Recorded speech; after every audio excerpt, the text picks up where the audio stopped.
Gurpreet Kaur and welcome to my YouTube channel learner Sankshipt. आज class में हम लोग पैकेजिंग ऑफ डीएनए हेलिक्स के बारे में पढ़ेंगे।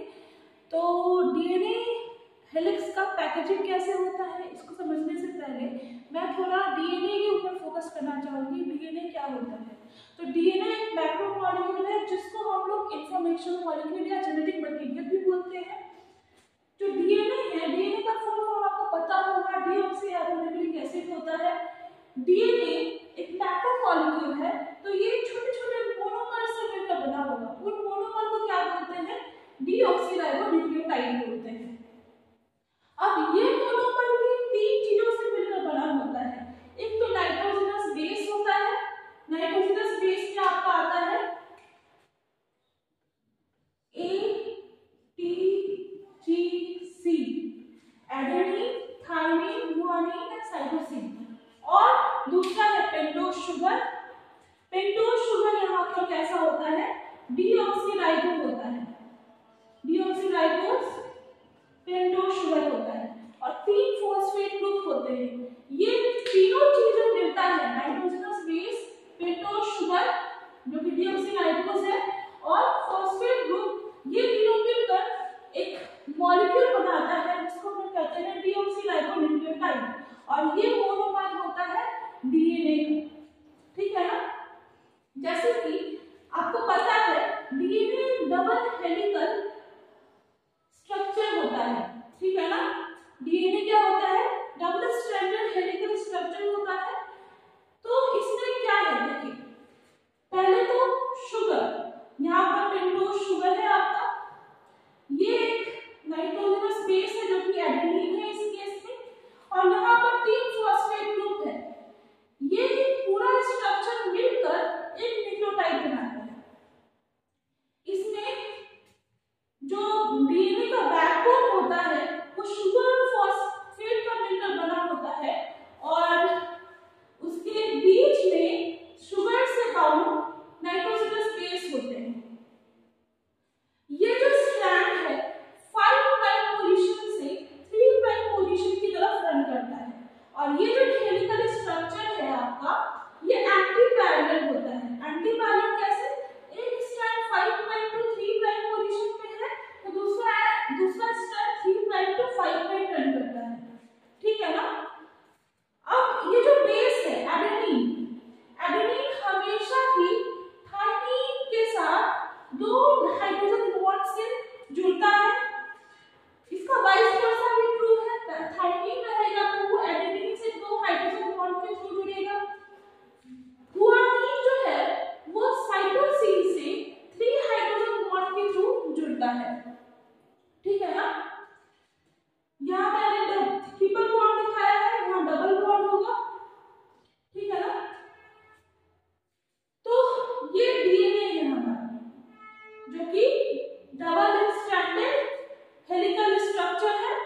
Distance between two base pairs कितना है 0.34 नैनोमीटर 0.34 नैनोमीटर। नैनो की जगह अगर नैनो को हम लोग हटाएंगे तो नैनो को रिप्लेस क्या कर सकता है 10 टू द पावर -9 मीटर। ठीक है ना।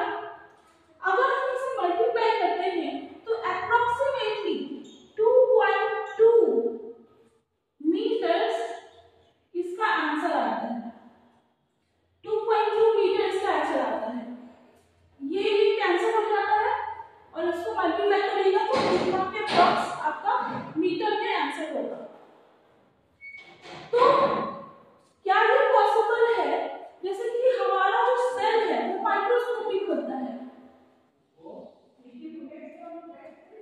और हमारे सेल के अंदर क्या होता है न्यूक्लियस होता है।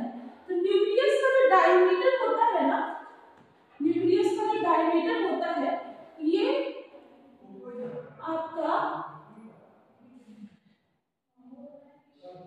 1 माइक्रोमीटर होता है। 1 माइक्रोमीटर के अप्रॉक्स इसका डायमीटर होता है। माइक्रोमीटर कहने का मतलब 1 × 10⁻⁻6 मीटर। तो क्या ये पॉसिबल है कि एक सेल के न्यूक्लियस में कोई इतना लेंथ का कोई मॉलिक्यूल रिसाइड कर सके?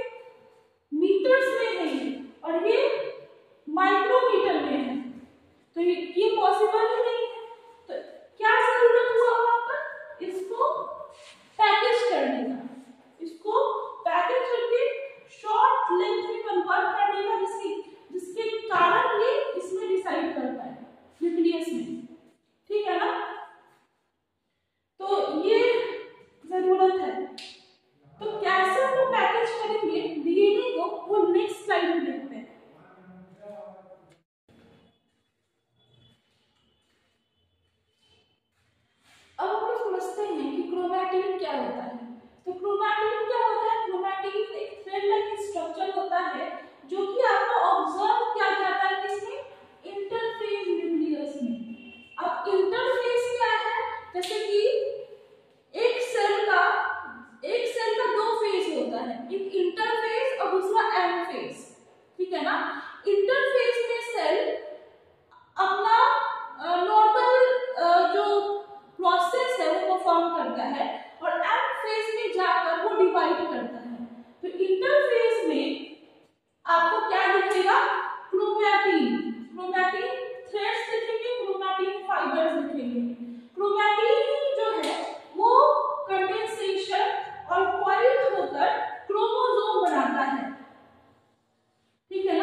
जो कि इनके नेगेटिव चार्ज को न्यूट्रलाइज कर देते हैं और डीएनए में ये मोनोमर्स एक स्टेबल स्ट्रक्चर के फॉर्म में डिसाइड करते हैं।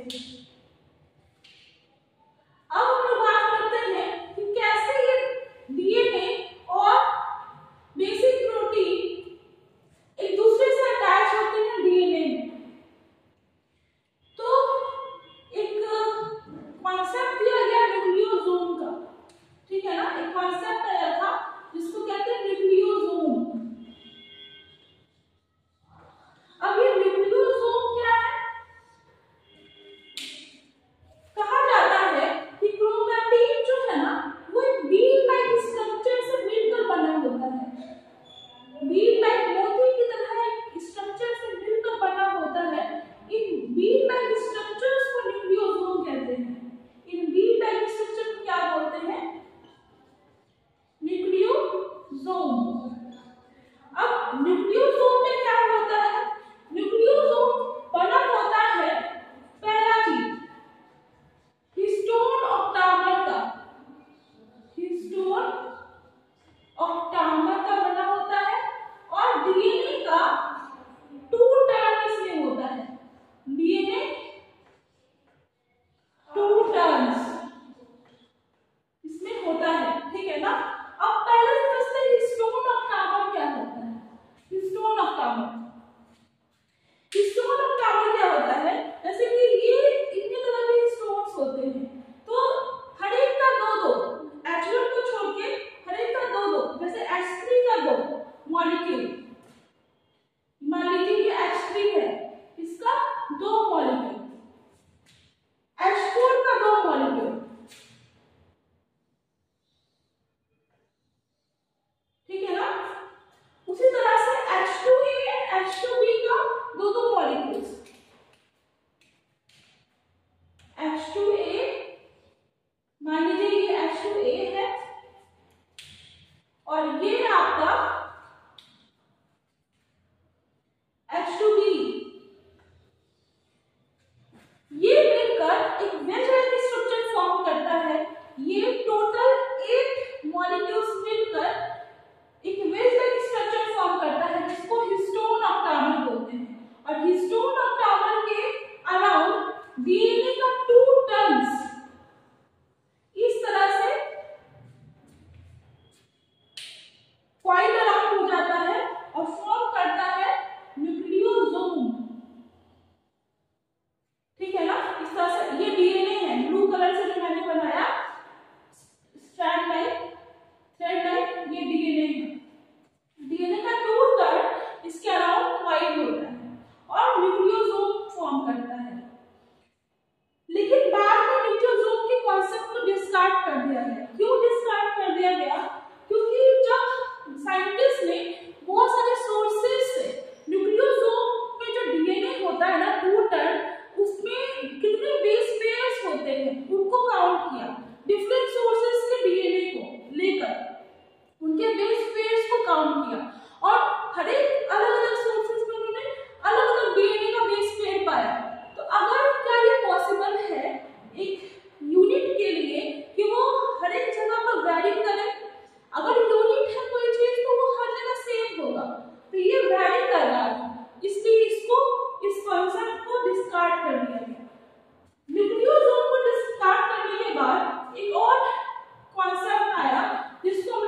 है ना। ये आपका न्यूक्लियोसोम कोर पार्टिकल्स है। अब न्यूक्लियोसोम कोर पार्टिकल्स में जो डीएनए था, ये हर एक सोर्स से सेम बेस पेयर शो कर रहा था। हर एक सोर्स से डीएनए एक्सट्रैक्ट करने के बाद उसके बेस पेयर को काउंट करने के बाद ये पता चल रहा था कि इसमें जो डीएनए का बेस पेयर है, नंबर ऑफ बेस पेयर वो कांस्टेंट है, जो कि कितना पाया गया, 146 बेस पेयर्स। ठीक है ना। तो न्यूक्लियोसोम कोर पार्टिकल्स या सिंपली कोर पार्टिकल्स, ये भी वी टाइप स्ट्रक्चर होता है और ये एक दूसरे से इस तरह से जुड़ा होता है।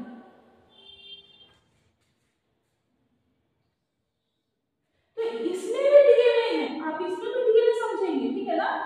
ये स्टोन ऑफ टावर है, इसमें डीएनए, इससे कॉइल लगा है 3-4 टर्न। और दो न्यूक्लियोसोम कोर पार्टिकल्स को ज्वाइन करने के लिए डीएनए का कुछ पार्ट बीच में है। इस डीएनए के पार्ट को हम लोग कहते हैं लिंकर डीएनए। क्या कहते हैं? लिंकर डीएनए, जिसमें बेस पेयर का नंबर 8 to 140 तक वैरी करता है। ठीक है ना।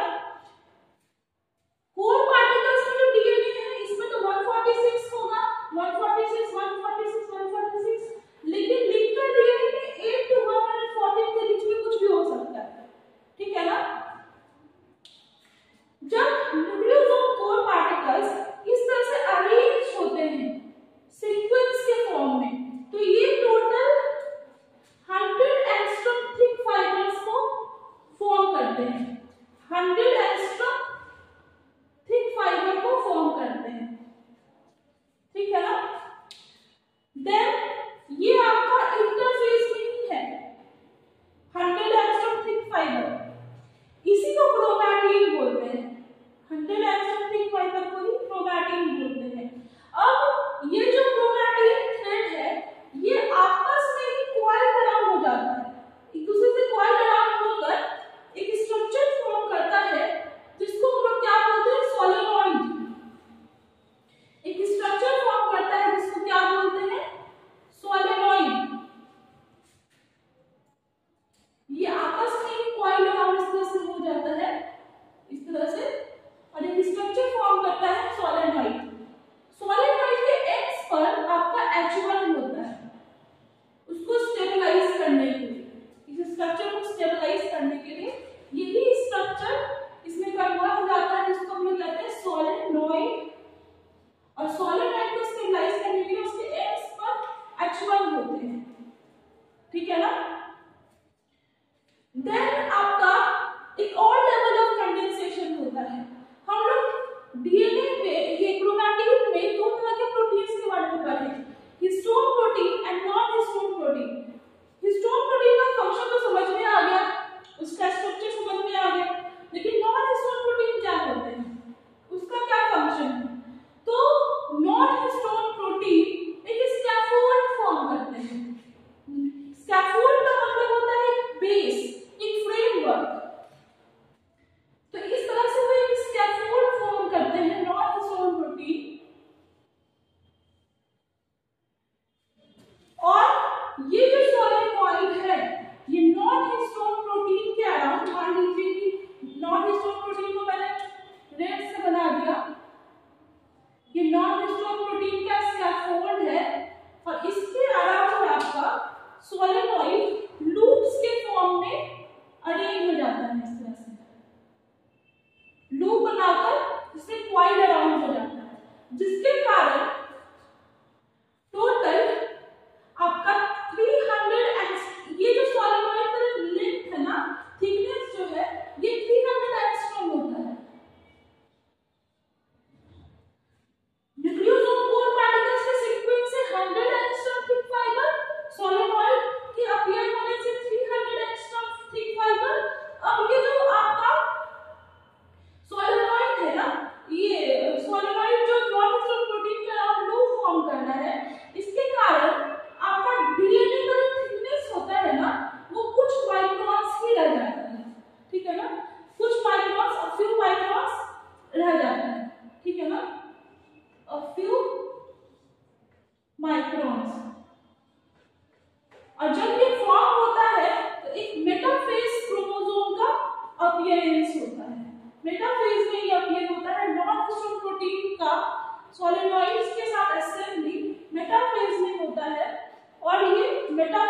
ये लेक्चर आपको इंफॉर्मेशनल लगा होगा।